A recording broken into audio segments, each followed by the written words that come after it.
இட்லி சாதத்துக்கும் தோசைக்கும் ஒரு முட்டை கிரேவி தான் செய்ய போகிறோம். வாங்க பார்க்கலாம். ஸ்டவ் ஆன் பண்ணிக்கலாம், கடாய் போட்டுக்கலாம். கடாயில் எண்ணெய் ஊற்றியாச்சு, கடுகு துவரம் போட்டுக்கலாம். கடுகு துவரம் பொரிஞ்சிடுச்சு. இப்போ 2 வெங்காயம் பொடிசாக நறுக்கி வச்சுருக்கேன், அதை போட்டு வதக்கிக்கலாம். தக்காளி 2 பொடிசாக நறுக்கி வச்சுருக்கேன், அதையும் போட்டு வதக்கிக்கலாம். இஞ்சி பூண்டு உரலில் நல்லா நசுக்கி வச்சுருக்கேன், அதை போட்டு நல்லா வதக்கிக்கலாம். ஃபஸ்ட்லேயே போட்டுடலாம், அப்போ தான் ஜூஸிலாம் இஞ்சி பூண்டு ஜூஸிலாம் வெங்காயத்தில் இறங்கும். செம்ம சூப்பராக டேஸ்ட்டாகவும் இருக்கும்.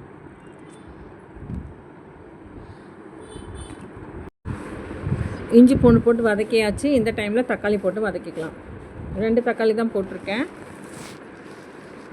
நம்ம எவ்வளோ பொடிசாக நறுக்க முடியுமோ அந்தளவுக்கு பொடிசாக நறுக்கி போட்டுக்கலாம். இப்போ நல்லா வதங்கட்டும். கொஞ்சம் உப்பு போட்டுக்கலாம், தேவையான அளவுக்கு. உப்பு போட்டால் சீக்கிரமாக வதங்கிடும்.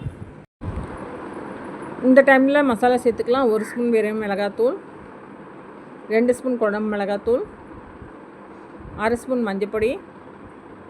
இப்போ நல்லா வதக்கி விட்டுக்கலாம்.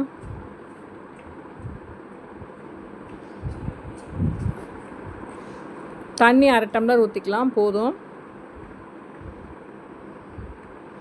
தண்ணி 1/2 டம்ளர் ஊற்றியாச்சு. 2 முட்டை எடுத்திருக்கேன், உடச்சி ஊற்றிக்கலாம். உடச்சி ஊற்றிட்டு அப்படியே தட்டு போட்டு மூடிடலாம். உடனே கலர வேண்டாம்.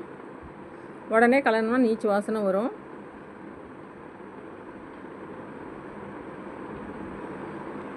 இப்போ 2 முட்டையும் ஊற்றியாச்சு, அப்படியே தட்டு போட்டு மூடிடலாம்.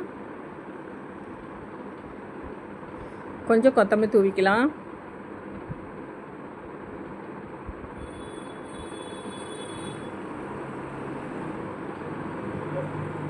இப்போ லைட்டாக திருப்பி விட்டுக்கலாம். பாதி வெந்திருக்கு.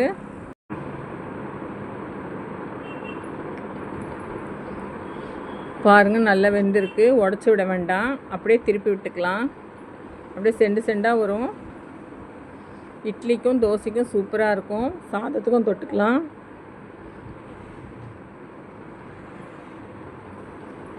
செம்ம டேஸ்டியான முட்டை கிரேவி ரெடி ஆகிடுச்சு.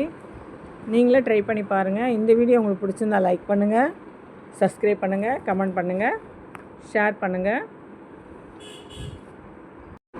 அடுத்த வீடியோவில் பார்க்கலாம்.